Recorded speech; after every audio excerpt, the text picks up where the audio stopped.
49ers Rebel Talk. Welcome everybody to 49ers Rebel Talk, your headquarters for the latest news on the San Francisco 49ers. I am your host, Deniner Man. It is great to have you with us. Before we begin, we do have one small change. It involves our main website. You can now find us at www.49ersrebelhq.com. Once again, that is www.49ersrebelhq.com. To all my supporters on Facebook who have been following my page, which is www.facebook.com/firebalky.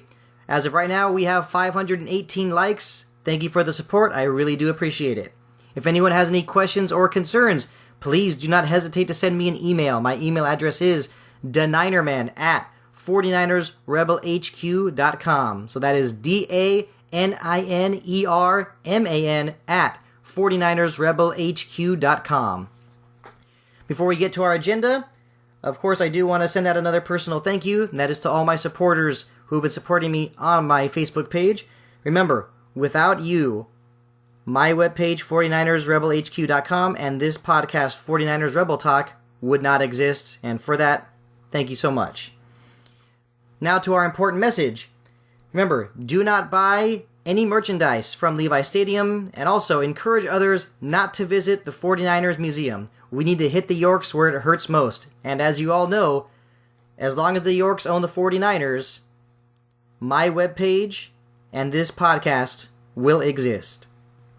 Before we get to our agenda, I do have something I want to share. It's my small rebuttal towards Jed York and regarding his press conference last week when he relieved Jim Tomsula of his head coaching duties. And there was a few times in that press conference where Jed York liked to mention things about how the 49ers have been in his family for a long time, this and that. And my response to that is basically, Jed, your uncle, Eddie DeBarlo Jr., was an excellent owner for the 49ers. And sadly, when some trouble happened in the late 90s, he decided to give the team to your mom to hold on to. And he ordered her not to give the team to your dad. But of course, that's what she did. And eventually they decided to make you the CEO of the 49ers, and of course, we are not happy about it. But just my message to you is, quit mentioning how the 49ers have been in your family for a long time, because when I watch those highlight videos from the old days of the 49ers winning NFC championships and Super Bowls, I don't recall seeing your mom or dad congratulating the players and coaches for, winning Super Bowls or, winning NFC championships. So just, make note of that, please. Okay, everyone, first, let's get to our most important thing on our agenda, the 49ers coaching search. So far, the 49ers have interviewed Chip Kelly, former head coach of the Philadelphia Eagles, Mike Shanahan, former head coach of the Denver Broncos and Washington Redskins, Anthony Lynn, the running backs coach for the Buffalo Bills, John DeFilippo, offensive coordinator of the Cleveland Browns, Dirk Koetter, offensive coordinator of the Tampa Bay Buccaneers, and of course, Hugh Jackson, the offensive coordinator of the Cincinnati Bengals, who were just eliminated from the playoffs. And a recent update we just received is that the 49ers have been granted permission to interview Tom Coughlin, who was just the head coach of the New York Giants and does not need much of an introduction as he has won 2 Super Bowls with the New York Giants. Now, with this coaching search, ironically, there are 3 coaches in this search that share something in common. Those 3 coaches are Chip Kelly, Mike Shanahan, and Hugh Jackson. So what is it they have in common? They have all shared the same thing, the same thoughts on how excited they would be to coach a quarterback like Colin Kaepernick. And now, so why is this Kaepernick connection important? Well, realistically, 49er fans are divided on whether or not Cap should continue to be the franchise quarterback. And because of what happened last season, one would assume that York and Balky have already given up on Kaepernick and the $11 million in base salary he's due to make next season. And the fact that Chip Kelly, Mike Shanahan, and Hugh Jackson have spoken very highly about Kaepernick makes me wonder who the 49ers will want to hire as their next head coach. And let's face it, the behavior of Trent Baalke makes it very easy to speculate what the 49ers will do in their coaching search. And before I continue with that, I even found a very good source that talked about how, it's from silverandblackpride.com, and it involves the draft day that took place in 2011, where it said Hugh Jackson and Al Davis were both on the same page about Colin Kaepernick. Here's what Hugh Jackson had to say, quote, "I think about it all the time, believe me. No question in my mind we wanted it to happen, and no question I thought it could happen. We wanted the kid in the worst way." Quote.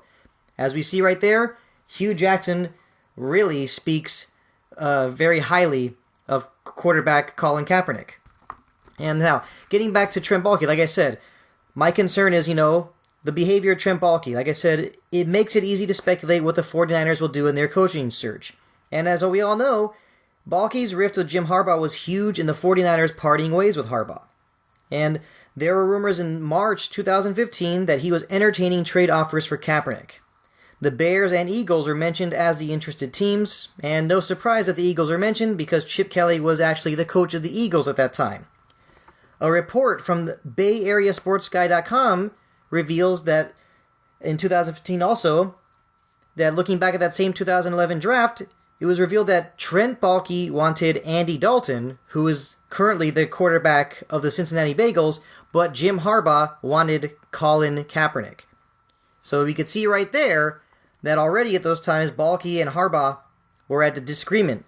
And as we all know, Trent Baalke has been given the task of hiring the next head coach of the 49ers.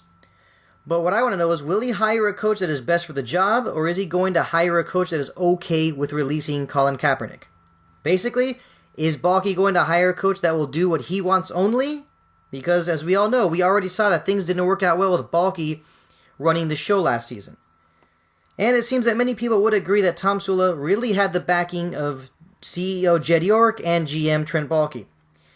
But now it looks as though this is Baalke's chance to hire his coach and decide who will be the franchise quarterback. So when you put those two together, you get an egotistical general manager who wants all the credit. And that's how I view a person like Trent Baalke. It's like he's acting like a stubborn person who's it probably just makes him so mad that Jim Harbaugh received so much credit for bringing the Niners back to success. And you know what? The credit goes, in my opinion, that credit goes to Jim Harbaugh. And a person like Trent Baalke, he just needs to relax, needs to keep his mouth shut. And the truth is that Jed York, as a CEO, needs to step in and not give Baalke so much power. As we mentioned before, a working relationship is key between an owner, CEO, a GM, and a head coach. That's the key to success. In my opinion, I think it's not time to give up on Colin Kaepernick, and I think Hugh Jackson is the best man for the job. But now, let's wait and see what happens. Hypothetically speaking, if someone like John DeFilippo is hired, well, then you can definitely be able to recognize the shenanigans of Trent Baalke once again. Now, the next part of our show, let's take a look at what Trent Baalke has done before. I know some Niner fans who say things like, oh, Trent Baalke has drafted some good players before. And, at those times when someone has told me that, I didn't really have the best replies at that time, but now I do. So let's take a look. And actually, recently, former tight end of the 49ers, Brent Jones, actually called out Trent Baalke on his drafts that he's had. Let's look back at 2012. The 2012 draft class of the 49ers, if someone were to give Trent Baalke a grade for that draft, it would have to be an F. Why is it an F? Well, no players from that draft remain on the active roster of the 49ers. And in that year, the first round pick was wide receiver A.J. Jenkins, who is actually no longer in the NFL.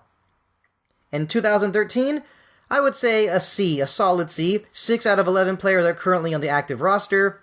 2014, not a bad draft either. I would say a solid C as well. As for 2015, the draft we just had a year ago, for me, it's too early to judge. So there is no grade right now for the 2015 draft class that was selected by Trent Baalke. But one thing I can say is that he did draft a punter, Bradley Pinion, and he did not select any cornerbacks. And I think that's ridiculous, especially since the 49ers secondary really needed upgrades, and you saw how bad their defense was, especially with defending the pass this last season. Now it's time to have input from our fans.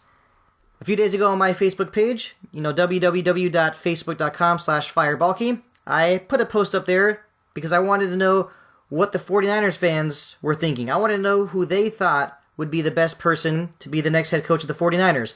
Had a couple responses. One of them, Edward Arnold, he believes that Chip Kelly is the best guy for the job. Nicole Timms, She believes offensive coordinator from the Seattle Seahawks, Darrell Bevell, would be a great fit for the 49ers. And in one way, I could honestly say that's a good idea because the offense he runs is suited very well to quarterback Russell Wilson. But at the same time, the Seahawks are still alive in the playoffs. They did just beat the Vikings, and who knows whether or not they'll be eliminated anytime soon. And the 49ers need to do what's best in their interest, and that is to get a head coach as soon as possible. As we all know, the meeting yesterday between the 49ers and Hugh Jackson went well, according to reports, but no offer has been made yet. And I hope the 49ers hire a coach soon because there is no time to waste. And before we finish, another thing I want to add is how there have been times when I mentioned that in order for a football team to be successful, there needs to be a good working relationship between a general manager and a head coach. And in this case, whoever becomes the new head coach for the 49ers needs to have input on who will be the franchise quarterback. And in this situation, that is why it's important for Trent Baalke to realize that he needs to know his role. Okay? He is not a coach. Like I said earlier, he's not even been an amazing general manager. And in fact, in regards to his coaching experience, he once was a defensive line coach and a strength and conditioning coach at South Dakota State, which is a Division II school in the NCAA. Enough said there, right? And my message to Trent Baalke is, quit trying to run the 49ers like a dictator. Stay in your office and have an Eskimo pie. Once again, everyone, thank you for joining us for 49ers Rebel Talk. It was great to have you. I really would appreciate it if you visit my page, which is www.49ersrebelhq.com.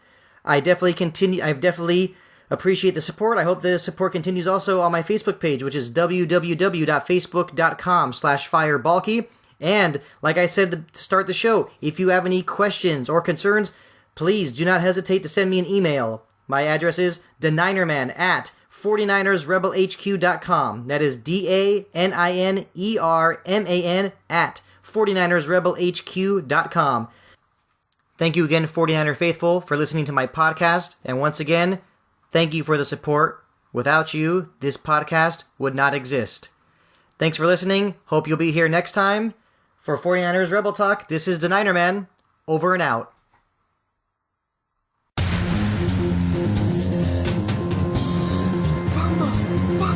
49ers say they have it.